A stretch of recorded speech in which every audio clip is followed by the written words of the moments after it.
സ്വർണ്ണക്കടയിൽ വള വാങ്ങാൻ പോയി സൈസ് അറിയാതെ കുഴഞ്ഞു പോയിട്ടുണ്ടോ? പലർക്കും നേരിടുന്ന സാധാരണ പ്രശ്നമാണിത്. ഏത് സൈസ് വളയാണ് എടുക്കേണ്ടത്? ഗിഫ്റ്റ് കൊടുക്കാനോ പ്രിയപ്പെട്ടവർക്കൊരു സർപ്രൈസ് ഒരുക്കാനോ ഉദ്ദേശിച്ചാണ് പലരും പോകുന്നത്. എന്നാൽ ഷോപ്പിൽ എത്തിയപ്പോഴായിരിക്കും ആശയക്കുഴപ്പം തുടങ്ങുന്നത്. എന്തായാലും ഇനി അതിനൊന്നും വിഷമിക്കേണ്ട.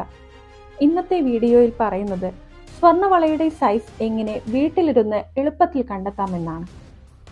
സ്വർണ്ണക്കടയിലെ സെയിൽസ്മാനോട് പറയാൻ പലരും പല രീതികൾ പരീക്ഷിക്കുന്നു.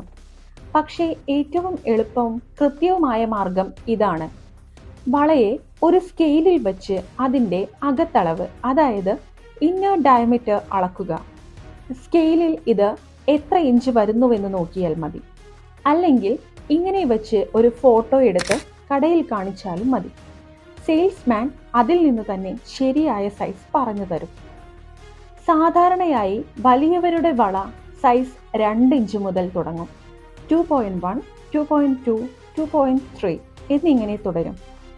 ഇവിടെ 2.1 എന്നത് 2 ഇഞ്ച് കഴിഞ്ഞുള്ള ആദ്യ വര, 2.2 എന്നത് രണ്ടാമത്തെ വര. 1 ഇഞ്ചിൽ 16 വരകളുണ്ടെന്ന് ശ്രദ്ധിക്കുക. ഇങ്ങനെ വീട്ടിലിരുന്ന് തന്നെ സൈസ് ഉറപ്പാക്കി പോയാൽ ഷോപ്പിൽ കുഴപ്പമൊന്നും ഉണ്ടാകില്ല. വള തികച്ചും ഫിറ്റ് ആയിരിക്കും. ഹായ്, ദിവസേന വരുന്ന ഗോൾഡ് റേറ്റ്, ഗോൾഡ് സംബന്ധമായ വാർത്തകൾ, ഗോൾഡ്, ഡയമണ്ട്, പ്ലാറ്റിനം, സിൽവർ ആഭരണങ്ങളിലെ പുതുപുത്തൻ കളക്ഷനുകൾ, സ്വർണം വാങ്ങാനും വിൽക്കാനും സഹായിക്കുന്ന ടിപ്സുകളും ട്രിക്കുകളും, ഇനി ഇതെല്ലാം ഒരൊറ്റ ക്ലിക്കിൽ നിങ്ങളുടെ വിരൽത്തുമ്പിൽ. യെല്ലോ മെറ്റൽ എന്ന ഈ ചാനൽ സബ്സ്ക്രൈബ് ചെയ്യൂ. ബെൽ ബട്ടൺ അമർത്താൻ മറക്കരുതേ.